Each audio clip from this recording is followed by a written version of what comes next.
Here's how this works. Water, salt, and pepper, those are freebies. Your pantry, it better have flour, oil, vinegar, mustard, and garlic.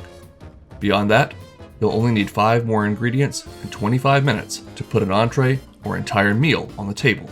So, shop, set the clock, and let's dish out.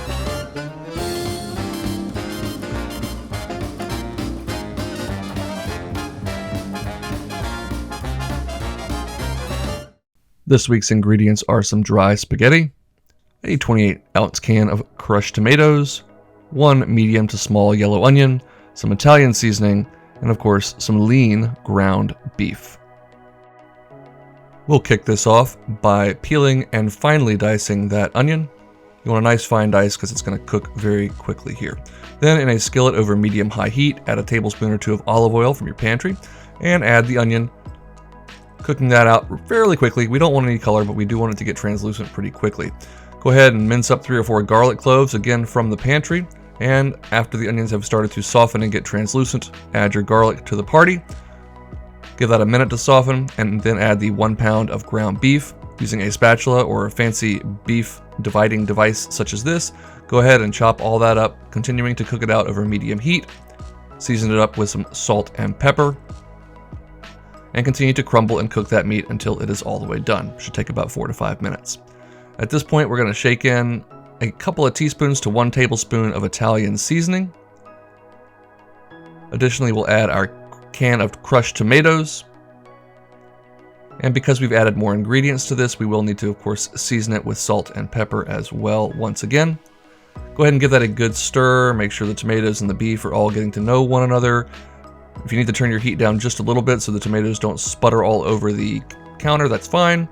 And go ahead and simmer that for about 10 minutes. While that happens, we can cook our pasta per package directions. And once that pasta sauce has simmered down nicely and reduced just a bit, we can get this plated up. Now, it's a good time to mention that this is in no way an actual Italian dish. Most Italians would have me murdered for not marrying the pasta and the sauce together, but this is America, where we sometimes do things differently and sometimes for the better. Whether that is the case in this regard, you'll have to make it to find out. Anyways, put down a nice nest of your perfectly cooked pasta and spoon over a generous amount of that meat sauce. Other than being a carb bomb, this is actually a relatively healthy dish since we're using that lean ground beef. And there you go. Now, since this was my dinner, I took the liberty of grating on some not free ingredients. This would be some fresh Parmigiano Reggiano, and I put a healthy amount on. I also happened to be filming this on St. Patrick's Day, so I just felt like I needed to put some green leaves on the top. Again, totally optional, but however you serve it with whatever accoutrement, I hope you'll give this a try soon.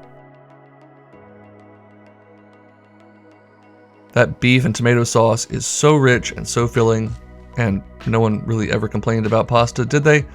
I think you're going to like this if you give it a try. It takes about 20 to 25 minutes from start to finish. Super comforting, super satisfying. I'm going to have another bite here. One of my favorite things about this as well is you get to do a little Lady and the Tramp action even if you're eating it by yourself. Get yourself a nice big fork full of pasta, let it hang out, and then just do your thing. I'm going to go do my thing and finish this. Y'all have a great afternoon, and thanks for watching.